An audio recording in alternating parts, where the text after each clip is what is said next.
বিপিএলে 4 দেশি কোচের বিপরীতে 3 বিদেশি কোচ। দেখুন কোন দলের কে কোচ। বিপিএল মাঠে গড়াচ্ছে, আর একদিন পরেই শুরু হবে বাংলাদেশের ঘরোয়া ক্রিকেটের সবচেয়ে বড় আসর বিপিএল।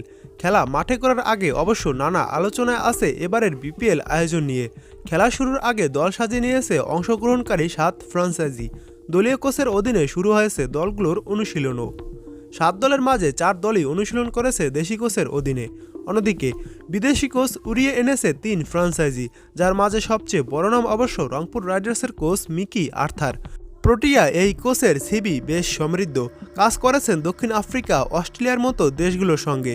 রংপুর রাইডার্সও পরিচিত কোচ তিনি, চ্যাম্পিয়ন করিয়েছেন গ্লোবাল সুপার লিগে।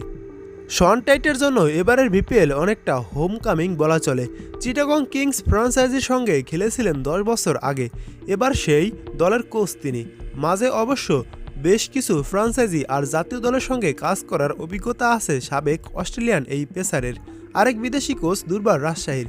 পাকিস্তান হয়ে 1992 বিশ্বকাপ জেতা ইজাজ আহমেদকে নিজেদের হেড কোচ বানিয়েছে তারা। দেশি কোচের মাঝে রয়েছে মিজানুর রহমান বাবুল, অবশ্য সবার চেয়ে এগিয়ে থাকবেন। ফরচুন বরিশালকে গত আসরে শিরোপা এনে দিয়েছেন তিনি। এই আসরেও তাকেই কোচ হিসেবে ধরে রেখেছে ফরচুন বরিশাল। জাতীয় দলের সাবেক তারকা তালহা জুবায়ের যথারীতি থাকছে খুলনা টাইগার্সের কোচ হিসাবে। কিছুটা অপরিচিত মনে হতে পারে সিলেট স্ট্রাইকার্স দলের কোচ মাহমুদ ইমনকে, তবে ক্রিকেটের খোঁজ নিয়মিত রাখেন এমন কারো কাছে তিনি মোটেই অপরিচিত নন। 2022 সালে বাংলাদেশ জাতীয় নারী দলের কোচ ছিলেন তিনি। অভিজ্ঞতার ঝুলিটাও তাই বেশ বড় সিলেট কোচের।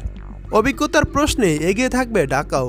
বাংলাদেশের সাবেক ক্রিকেটার এবং ঘরোয়া ক্রিকেটে ব্যাপক সাফল্য পাওয়া খালেদ মাহমুদ সুজনকে কোচ করেছে শাকিব খানের ঢাকা ক্যাপিটালস। তারকাখচিত দলকে পরীক্ষিত এই কোচ এগিয়ে নেবেন শিরোপার পথে, এটাই এখন সবার প্রত্যাশা।